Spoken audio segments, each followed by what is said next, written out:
खबरों में बने रहने के लिए बेल आइकन दबाएं और फर्स्ट इंडिया न्यूज को सब्सक्राइब कीजिए।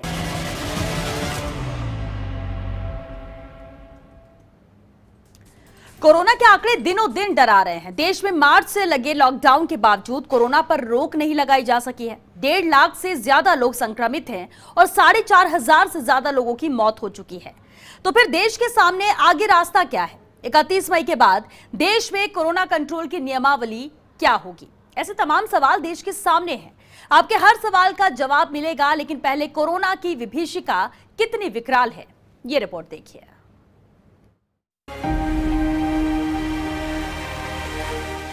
मौन होकर देश देख रहा कोरोना की त्रासदी।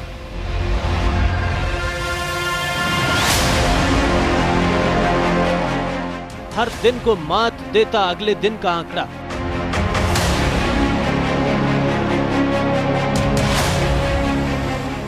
देखते ही देखते 1.5 लाख पार कर गया कोरोना मीटर।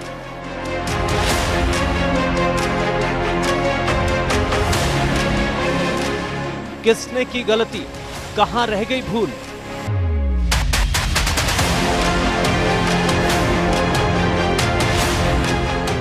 कितनी काम कर पाई लॉकडाउन की दवाई?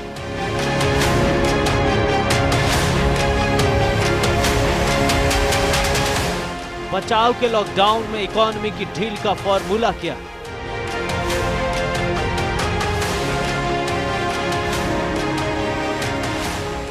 जिन राज्यों में पहले इंट्राडे का आंकड़ा इकाई में था, वहां दहाई में, जहां दहाई में था वहां सैकड़ा में, जहां सैकड़ा में था वहां हजारों में जा पहुंचा है। रोजाना 6 से 7 हजार के करीब संक्रमित सामने आ रही है। कोरोना की क्रोनोलॉजी के जानकार इससे चिंतित हैं और आगे हालात कितने गंभीर हो सकते हैं, इसके गुणा भाग में लगे हैं। आंकड़ों पर नजर डालें तो देश में कोरोना के मरीजों की संख्या 1,58,000 को पार कर गई है। करीब 86,110 एक्टिव केस हैं, यानी इनका इलाज चल रहा है। लगभग 67,692 मरीज कोरोना से ठीक हो चुके हैं। 4,531 लोग अपनी जान गंवा चुके हैं। बुधवार को देश में रिकॉर्ड 7,261 मरीज मिले थे। 24 मई को 7,111 कोरोना पॉजिटिव मिले थे। आंकड़े बताते हैं कि देश कोरोना के ग्राफ में जिस गिरावट की उम्मीद किए बैठा था, वो उम्मीद धूमिल सी नजर आ रही है। रोजाना बढ़ते ग्राफ लोगों की बेचैनी बढ़ा रहे हैं। हालांकि तर्क यह है कि लगातार टेस्टिंग रेट बढ़ने से पॉजिटिव केस बढ़े हैं और जल्दी ही हालात काबू में होंगे। इतना ही नहीं, सरकार कह रही है कि अन्य देशों के मुकाबले भारत में कोरोना पॉजिटिव की मृत्यु दर काफी कम है। जो हमारा रिकवरी रेट 7.1% करीब मार्च में था, वह बढ़ते बढ़ते 11.42%, जबकि हमने सेकेंड लॉकडाउन शुरू किया। थर्ड लॉकडाउन शुरू करने के समय पर वह बढ़कर 26.59% हुआ और आज हम देख रहे हैं कि फील्ड में एफर्ट्स करने की वजह से वह लॉकडाउन के इस प्रेजेंट टाइम में बढ़कर 41.61% हो चुका है। इसके साथ ही हम देखते हैं कि हमारा फैटेलिटी रेट, यानी कि जो कन्फर्म केसेस आए हैं उसमें कितने केसेस में डेथ रिकॉर्ड की गई है, उसमें भी हम पाते हैं कि हमारा fatality rate is one among the lowest in the world और वह 3.3% से घटते हुए अब करीब 2.87% हो चुका है। ये सच है कि देश में लगातार टेस्टिंग की संख्या बढ़ाई गई है और ज्यादा केस आने के पीछे ये कारण हो सकता है। टेस्टिंग के आंकड़ों पर नजर डालें तो बुधवार को 1,16,041 सैंपल की जांच हुई। ये अभी तक का एक दिन में सबसे बड़ा आंकड़ा है। इससे पहले 23 मई को 1,15,364 सैंपल टेस्ट हुए। 19 मई के बाद रोजाना लगभग 1 लाख से ज्यादा जांच हुई। 25 मई को 90,170 सैंपल हुए। 26 मई को 92,528 लोगों की रिपोर्ट आई। कुल 32,42,000 से ज्यादा सैंपल जांचे जा चुके हैं। हालांकि सरकारी आंकड़े बताते हैं कि देश कोरोना के खिलाफ लड़ाई में लगातार बेहतर कर रहा है। देश में रिकवरी रेट बढ़ा है तो मृत्यु दर घटी। रिकवरी रेट के आंकड़े देखें तो मार्च के महीने में ये रेट 7.1% था। दूसरे लॉकडाउन के दौरान ये 11.42% हो गया। तीसरे लॉकडाउन के दौरान ये और बढ़कर 26.59% पर पहुंचा और चौथे लॉकडाउन के दौरान 41.61% हो गया है। भारत में कोरोना से मृत्यु दर भी दुनिया में सबसे कम देशों में शुमार है। यहाँ मृत्यु दर 3.3% से घटकर 2.87% पर आ गई है। सरकारी आंकड़े अपनी जगह हैं, लेकिन लोगों की चिंता खास तौर से रोजाना बढ़ रहे संक्रमितों की संख्या को लेकर है। भले ही देश में एक्टिव केस उतनी तेजी से ना बढ़ रहे हों, लेकिन लोग इस बात से चिंतित हैं कि संक्रमण के आंकड़ों पर रोक कब लगेगी। ये 5 तारीखें लोगों को डरा रही हैं, जब संक्रमण ने सबसे ज्यादा रफ्तार पकड़ी। 27 मई को 7,270 केस आए, 26 मई को 6,387 केस आए, 24 मई को 7,111 केस आए, 23 मई को 6,665 केस आए, 22 मई को 6,570 केस आए। कि whether it in terms of availability of resources or whether also in terms of density of population in this country, जिसमें कि सोशल डिस्टेंसिंग को फॉलो करना उतना ही मुश्किल होता है, उसके बावजूद भी अगर हम इंडिया की रिलेटिव परफॉर्मेंस देखें तो पाते हैं कि जैसे कि स्पेन में 504 केसेस पर लाख पॉपुलेशन रिपोर्ट हो रहे हैं, बेल्जियम में करीब 499 केसेस पर लाख पॉपुलेशन रिपोर्ट हो रहे हैं, अमेरिका में उसी तरह से 486 केसेस पर लाख पॉपुलेशन रिपोर्ट हो रहे हैं, और lower end of the spectrum में भी अगर हम जाएं और पाते हैं तो देखते हैं कि मैक्सिको जैसे देश में भी 52.2 केसेस पर लाख रिपोर्ट हो रहे हैं। उस समय पर इंडिया में लॉकडाउन और साथ में कंटेनमेंट्स पर जो हमारे एफर्ट्स रहे हैं, उसके कारणवश हम ये पाते हैं कि करीब 10.7 लाख केसेस पर लाख हमारे यहाँ रिपोर्ट हुए हैं। लॉकडाउन का चौथा चरण 31 मई को पूरा हो रहा है। अब आगे क्या कदम उठाया जाए, इस पर सरकार ने मंथन शुरू कर दिया है। कैबिनेट सचिव राजीव गाबा मुंबई, दिल्ली, कोलकाता और चेन्नई समेत कोरोना प्रभावित 13 शहरों के अफसरों के साथ वीडियो कॉन्फ्रेंसिंग कर रहे हैं। जाहिर है कि सरकार लॉकडाउन 4 से आगे की रणनीति पर बात कर रही है। लॉकडाउन 5 लगाया जाएगा या नहीं, राज्य सरकारों की क्या भूमिका रहेगी और किन किन क्षेत्रों में और ढील दी जा सकती है, इन सब के बारे में आगे विस्तार से चर्चा करेंगे। बने रहिए फर्स्ट इंडिया न्यूज के साथ। सरकार ने लॉकडाउन 4 के बाद की रूपरेखा बनानी शुरू कर दी है और उसके लिए कैबिनेट सचिव राजीव गाबा राज्यों के साथ बातचीत कर रहे हैं। कयास लगाए जा रहे हैं कि इस बार लॉकडाउन का निर्णय राज्यों के ऊपर छोड़ा जा सकता है। हालांकि जिन राज्यों में कोरोना का संकट पहले से ज्यादा गहरा गया है, वहां सरकार की खास नजर है। ये रिपोर्ट देखिए।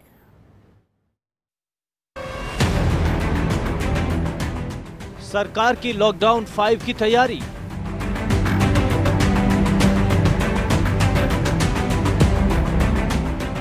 या इस बार राज्यों को मिलेगी जिम्मेदारी।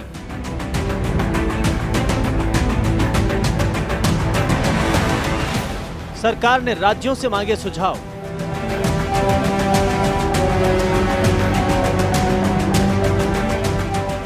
लॉकडाउन पर यस या नो का इंतजार।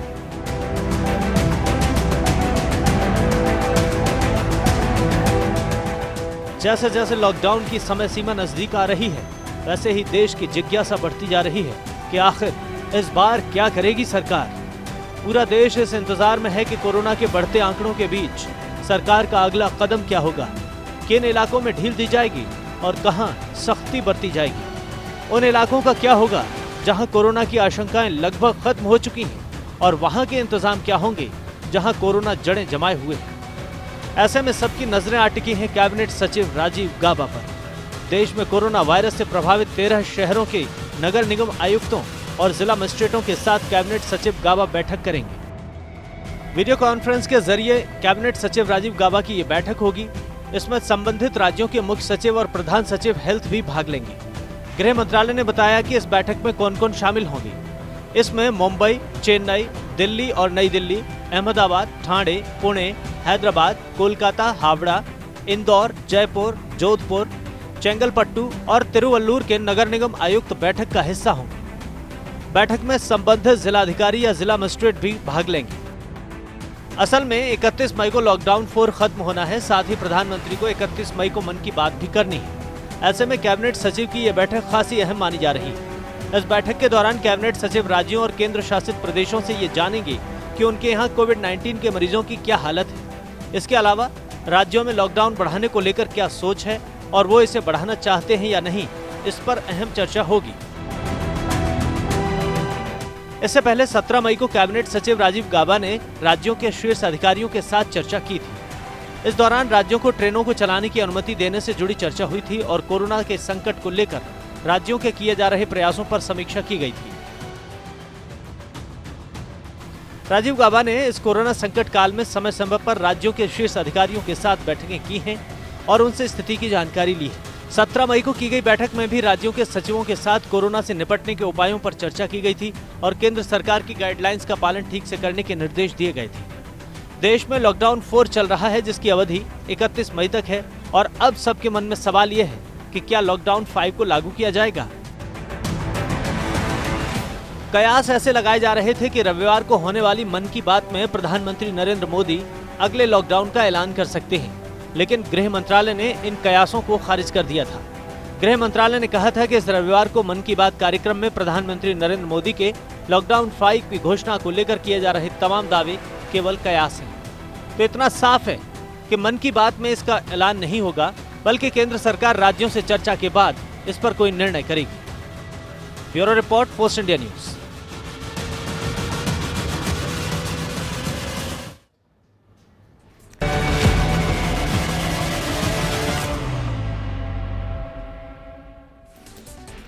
लॉकडाउन पर तमाम तरह के कयास लगाए जा रहे हैं, लेकिन 9 मई को फर्स्ट इंडिया के चैनल हेड जगदीश चंद्र ने अपने विश्लेषण के आधार पर जो तथ्य सामने रखे वे अब तक सटीक साबित हुए हैं। ऐसे में जानना जरूरी हो जाता है कि लॉकडाउन को बढ़ाने को लेकर उन्होंने क्या कहा था। इस रिपोर्ट में हम आपको दिखाएंगे, साथ ही ये भी दिखाएंगे कि लॉकडाउन से अब तक देश को कितना नुकसान पहुंचा और कितना फायदा हुआ। देखिए जरा। लॉकडाउन पर देश की तमाम जिज्ञासाएं हैं। लॉकडाउन हटेगा या नहीं, हटेगा तो कहां कहां, हॉटस्पॉट या कंटेनमेंट के लिए क्या नियम होंगे, अगर नहीं हटा तो किन किन व्यवसायों को ढील दी जाएगी। लेकिन लॉकडाउन पर ठोस विश्लेषण के द्वारा फर्स्ट इंडिया न्यूज के चैनल हेड जगदीश चंद्र ने काफी पहले ही बता दिया था कि लॉकडाउन की क्या स्थिति रह सकती है। जहाँ तक मेरा मानना है, lockdown is a way of life in India and in the entire world now in a way. न केवल लॉकडाउन 4 होगा, लॉकडाउन 5 भी होगा, 6 भी होगा, 7 भी होगा, 8 तक तो मैं मान के चलता हूँ। समय डिफरेंट हो सकता है उनका, but the basic difference will be the implementation of lockdown, the stature of lockdown, the modality of lockdown will be different. There will be lockdown with maximum concessions, with maximum liberties. तो lockdown चलेगा लंबा। इधर lockdown से हुए नफा नुकसान का आकलन भी किया जा रहा है। किसी की नजर में इससे इकोनॉमी को बड़ा नुकसान हुआ है, तो कोई कह रहा है कि ये लॉकडाउन पर्यावरण के लिए वरदान लेकर आया है। आइए आपको लॉकडाउन के नुकसान और फायदों से रूबरू कराते हैं। लॉकडाउन से अर्थव्यवस्था को 10 लाख करोड़ रुपए के नुकसान का अनुमान लगाया गया है। प्रति व्यक्ति औसतन 7,000 रुपए तक का नुकसान बताया जा रहा है। रेटिंग एजेंसी क्रिसिल द्वारा यह अनुमान लगाया गया है। इस एजेंसी द्वारा जीडीपी ग्रोथ अनुमान में भी भारी कटौती की गई है। क्रिसिल ने ग्रोथ अनुमान घटाया है। 2020-21 की आर्थिक वृद्धि के अपने अनुमान को इस एजेंसी ने आधा किया है और 1.8% जीडीपी का अनुमान लगाया है। लॉकडाउन की वजह से बेरोजगारी के भारी संकट की भी आशंका जताई जा रही है। कोरोना काल में तबाह हुई अर्थव्यवस्था को संजीवनी देने के लिए सरकार ने अब तक के सबसे बड़े राहत पैकेज 20 लाख करोड़ का ऐलान किया। हालांकि कई विशेषज्ञों ने इसे आशाजनक बताया, तो कई लोगों ने इसमें किंतु परंतु भी निकाले। लॉकडाउन में राहत देकर सरकार अर्थव्यवस्था को खोल रही है, लेकिन कोरोना अब तक काफी नुकसान कर चुका है। अंतर्राष्ट्रीय मुद्रा कोष ने कहा था कि साल 2020 में भारत के सकल घरेलू उत्पाद यानी जीडीपी ग्रोथ की दर 1.9% के करीब रह सकती है। इसके बावजूद ये दुनिया में सबसे तेज गति होगी। कोरोना की वजह से देश और दुनिया की रफ्तार पर लगी इमरजेंसी ब्रेक से आर्थिक और जानमाल के तौर पर भी भारी नुकसान हुआ है, तो शारीरिक और मानसिक तौर पर भी कुछ लोगों को इसकी कीमत चुकानी पड़ी है। लेकिन लॉकडाउन के कुछ फायदे भी हैं। रोड एक्सीडेंट से होने वाली मौतों में गिरावट। लॉकडाउन की वजह से देश में यातायात पर पूरी तरह से ब्रेक लग गया। इससे सड़कों पर जरूरी गाड़ियों के अलावा सभी की आवाजाही बंद हो गई, जिसके बाद रोड एक्सीडेंट के मामलों में भारी गिरावट आई। रोड रेज की घटनाओं का नामो निशान देखने को नहीं मिला। शमशान पर आने वाले शवों की संख्या में भी जबरदस्त गिरावट आई। अपराध की घटनाओं में भी कमी आई। लॉकडाउन में लोगों का घरों से निकलना बंद हो गया था। ऐसे में चेन स्नैचिंग, लूटपाट, मारपीट, गैंग वॉर, रेप और हत्या जैसी वारदातों में भारी गिरावट रही। इधर बीमारियों के ग्राफ में भी गिरावट आई। लॉकडाउन की वजह से स्ट्रीट फूड, चाट, समोसे की दुकानें बंद हो गईं। घर से बाहर ना निकलने की वजह से लोगों का फास्ट फूड, जंक फूड खाना बंद हो गया। अब लोग घरों में थे, जो भी खा रहे थे अच्छा खा रहे थे। इस वजह से फूड पॉइजनिंग, पेट दर्द या गैस बनने जैसी समस्याओं से राहत मिली। नज़ला, खांसी जैसी छोटी मोटी समस्याओं के लिए घरेलू नुस्खों का ज्यादा सहारा लिया गया। गंगा, यमुना जैसी नदियां प्रदूषण मुक्त हुई। लॉकडाउन की वजह से फैक्ट्रियां बंद पड़ी हैं, तो उनसे निकलने वाले वेस्टेज भी इस समय नदियों में नहीं जा रहे। लोगों का नदियों के किनारे आना जाना भी बंद है, जिसकी वजह से प्लास्टिक और अन्य कचरों में भारी कमी आई। लॉकडाउन के बाद नदियों का पानी इतना साफ और स्वच्छ हो गया जिसकी किसी को उम्मीद भी नहीं थी। गंगा सफाई के लिए जो काम एक अलग मंत्रालय और हजारों करोड़ रुपए का बजट नहीं कर पाया, उसे महज कुछ ही दिनों में लॉकडाउन ने कर दिखाया। कमोबेश देश की हर नदी का यही हाल है। सब पहले की तुलना में ज्यादा साफ और स्वच्छ हो गई हैं। लोगों की बचत बढ़ गई। लॉकडाउन में जरूरी सामानों की दुकानों को छोड़ दिया जाए तो सब कुछ बंद रहा, जिसका सबसे ज्यादा फायदा मिडिल क्लास के लोगों को रहा। लॉकडाउन के दौर में mall, cinema hall, restaurant, amusement park जैसी सेवाएं बंद हो गईं, जिससे लोगों का पैसा बचा। ऐसा भी नहीं है कि इन सर्विस के बंद होने से लोगों की जिंदगी रुक गई।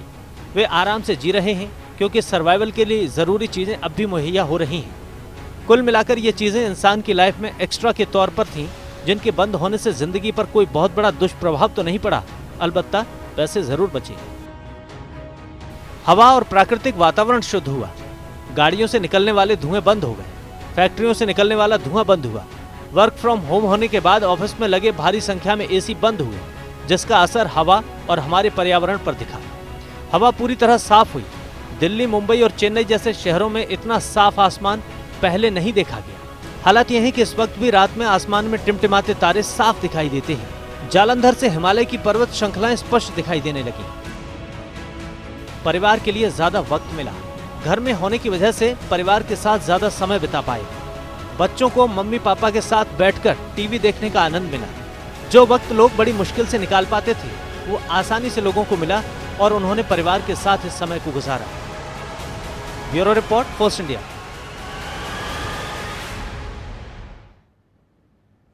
और चलिए इसी के साथ हमारी खास पेशकश में आज के लिए बस इतना ही। नमस्कार।